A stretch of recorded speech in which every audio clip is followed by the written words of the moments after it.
I've been wanting to make this video for a long time. Should you go with one giant subwoofer, two medium-sized subwoofers, or four smaller subwoofers? Before I get going, please like and subscribe. You know how much that helps, and I really appreciate it.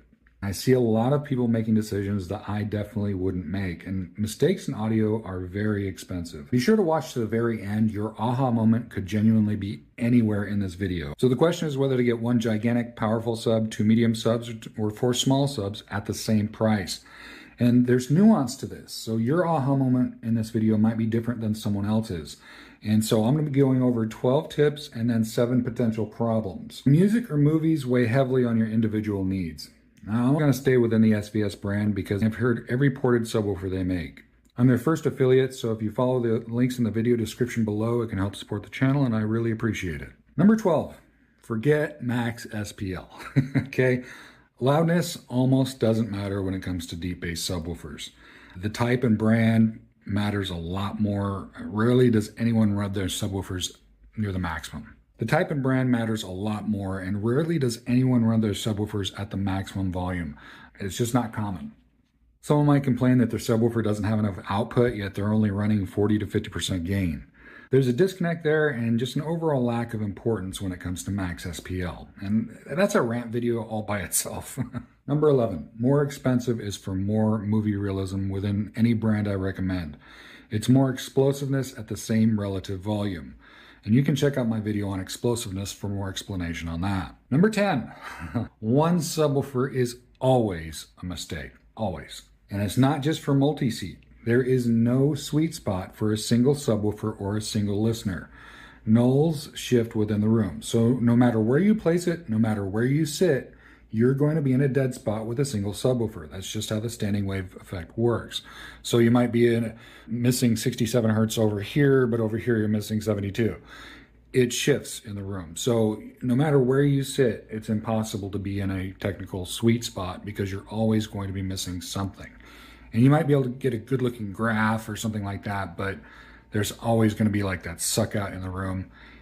Single subwoofers are just bad news. You want to go dual and you want to go matched. It makes that big a difference. Number 9, if 2 is good, is 4 better?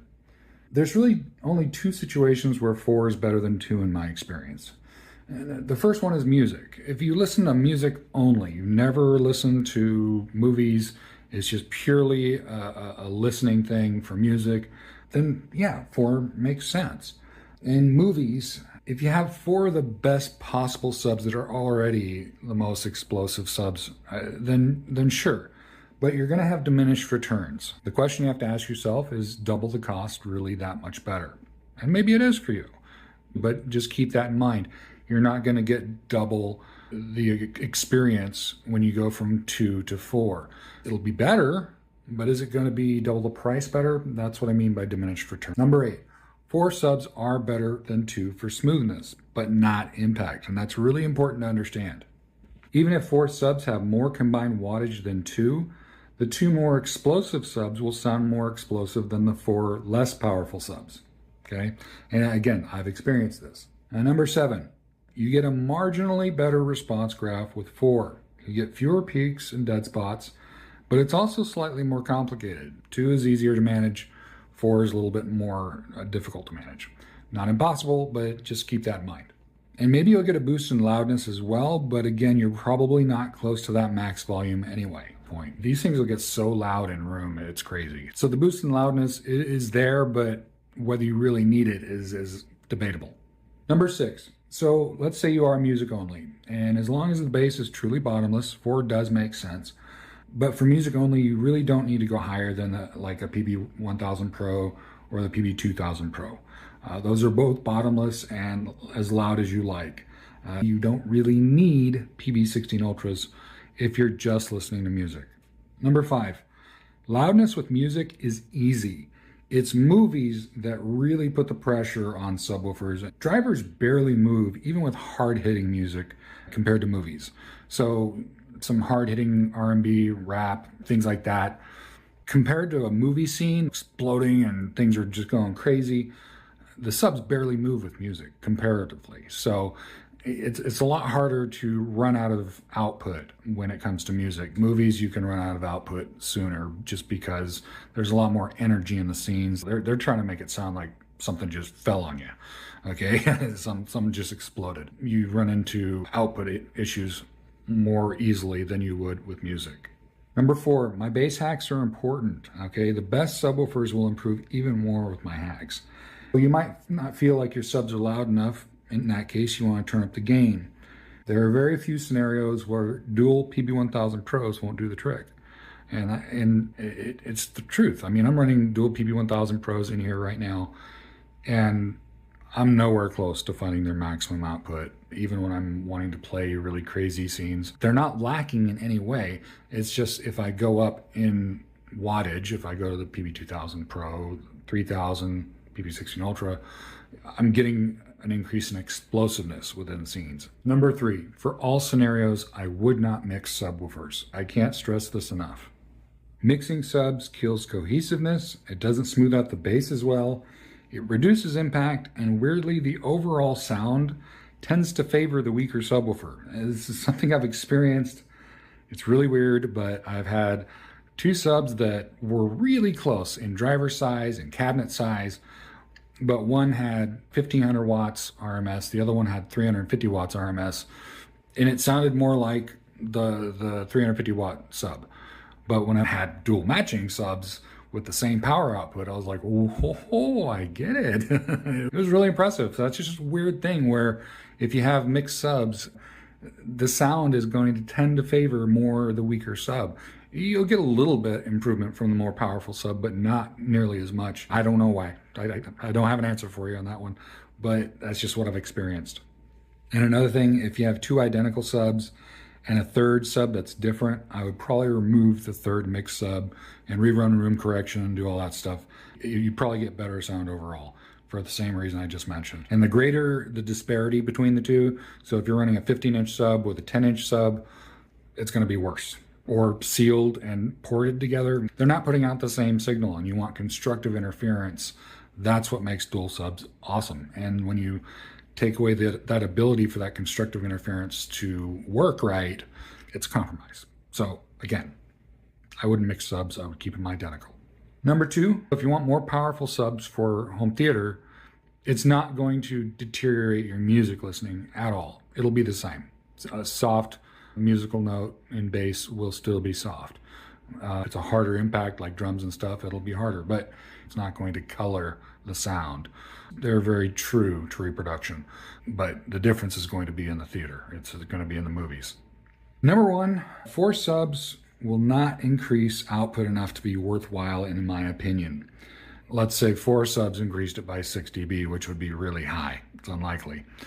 But you'd have to adjust for that by turning the gain on all of your subs down. When you reduce the gain so that's not overdone, you're utilizing less of the available power, and that translates to less impact in my experience.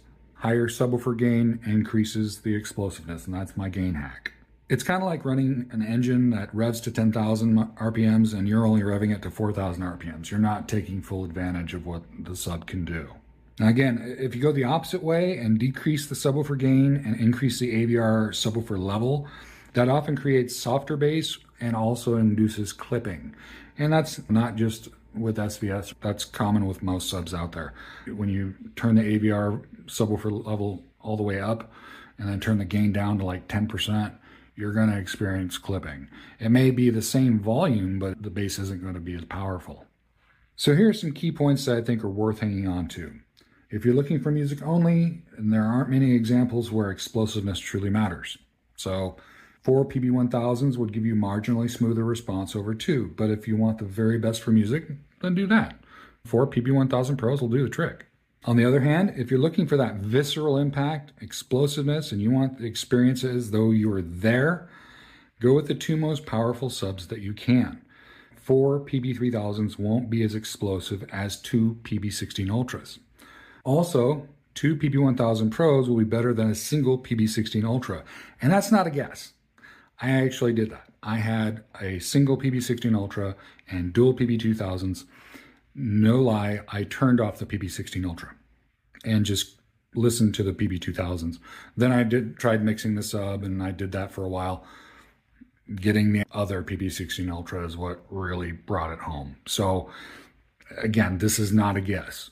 2 PB2000 Pros will be better than a single PB16 Ultra in terms of slam as well, which is crazy because it's less combined wattage than the single PB16 Ultra. But that's just how it goes. You want that constructive interference. It does so much for your bass.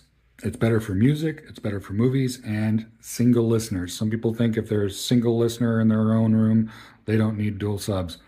You really do. It really makes a difference. So now I'm going to touch on 7 potential problems that you might have. Number 7, it's not loud enough. And it tends to be a common problem when people order SVS subs because they're used to traditional subs.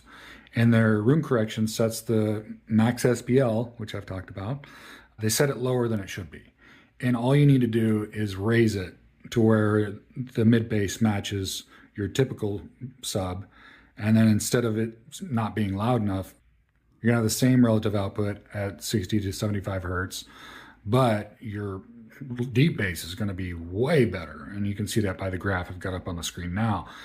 That's a common problem. So you just turn it up, check out my adjusting subs by ear video. It really does explain it. When it comes to deep bass, you can just run a lot more gain than you're used to. Number 6, with dual or quad subs, if you feel like something's missing, see my distance hack. It really helps a lot, and it's one of my most popular hacks. And yes, it applies to every single sub. And this is what I was talking about with complications. So if you've got 2 subs that are 10 feet away and 2 subs that are 7 feet away, you want to add 4 feet to each sub because it's measuring that distance from where you're sitting. And I've experienced this in the motorhome. You wouldn't have thought that adding 4 foot in such a small space would matter, but it absolutely did. Made all the difference in the world. But that's where that complication comes in. If your front subs are, let's say 12 feet away and your rear subs are only 9 feet away, well, your rear subs need to be 13 and your front subs need to be 16. And what happens is if you move seats, then the timing's a little bit off. That's where dual subs are easier than 4. So just keep that in mind. Number 5, you're wanting more impact.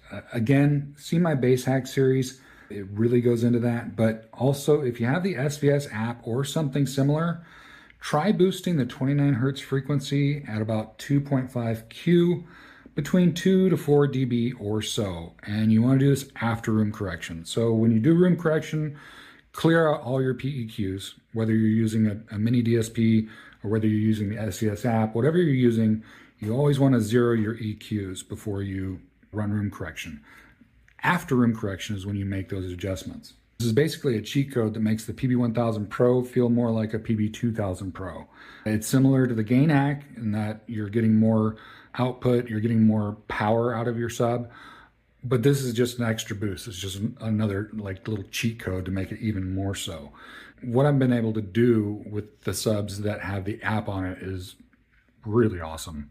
And keep in mind, your number might be 27 Hertz or 32 Hertz, but in that general area, you just want to play with it and trust your ears. That's the biggest thing. Always trust your ears. If it doesn't sound right, if it sounds overdone, make some changes. Okay. Number 4. You're not hearing your sub enough at higher frequencies. You want to see my crossover hack and large versus small. So like towers set at 40 Hertz or set to large, it can really ruin your bass. My crossover hack and the large versus small, it really makes a difference. Number 3, dual PB1000 Pros are shockingly good. If not, there's probably an adjustment you can make so that they're more satisfying. You may have them and you may be thinking, I need to upgrade. You might not have to. If you adjust the subs the way I'm talking about in all of my bass hack series, you should be getting gobs of bass and it should be sounding really good. And if not, there's something missing. Now, if you want more impact and stuff like that, yeah, upgrading might make sense. But again, try all the adjustments I'm talking about. You may be a lot more satisfied. Even still, upgrading is awesome. I'm not going to lie. But what I'm saying is the PB1000 Pros are very, very satisfying. That's what I'm listening to in here. It sounds great. With all the adjustments I made, these things rock. They're just like the PB1000 originals with the 12-inch driver. They're just smaller and they have the app. It has less wattage, but you wouldn't know it. But when you go higher than that within the SVS line, you're getting the same response, meaning that it sounds just as deep. You're primarily getting the stronger impact, more explosiveness. And yes, more max SPL as well, but again, how much does that really matter? How many of us are actually running their subs at full tilt? Some people will say, yeah, I do. Well, yeah, but are you really? A lot of the times, no. Number 2, this does not work with all brands. Most brands are shallow sounding. You can spend over $10,000 on musical subs, aka shallow subs, and still not be satisfied. And I've been through this. I haven't spent $10,000 on subs. I mean, I've spent over $10,000 on audio before and had no bass to speak of. But my point is, this isn't just pick any brand and it'll work. Deep subs are rare. Deep sounding subs are even more rare. And so it really does matter which subs you go with. I've had subs like THX rated subs that I thought were going to be apples to apples comparison, and it just wasn't. They still sounded shallow in comparison. Yes, they had stronger output than your regular sub, but it wasn't as deep as I was really expecting. I was shocked later. Now, number 1 is room correction. And I made this mistake myself, taking samples during room correction that were like 12 feet apart, okay? When you do that, you're not going to get great room correction if the samples are all over the place. I generally keep my room correction around a 4-foot circle, just a small space. You want to follow your room correction instructions, making sure that any parametric EQs, whether it's through the DSP 2x4 or through the SVS app or any other app that has PEQ adjustments, zero those out or disable them. Keep the room quiet, all that stuff. All those things can matter. Hopefully that helps in your decision-making process. I know it can be agonizing trying to figure out which way to go. I'm telling you what my experience has been and what I would choose to do if I was starting all over, brand new, fresh. What choices would I make? Put in the comments what your aha moment was. I want to know what's been most effective for you. What has made the biggest difference? I really appreciate hearing the feedback. And it also shapes the channel going forward, like why I made this video. I had a lot of people telling me what they're doing, and I'm like, oh, I wouldn't do that. So let me know what has helped you, because it helps me make more relevant videos for you. I appreciate all of your ongoing support. Thanks so much for watching, and please subscribe.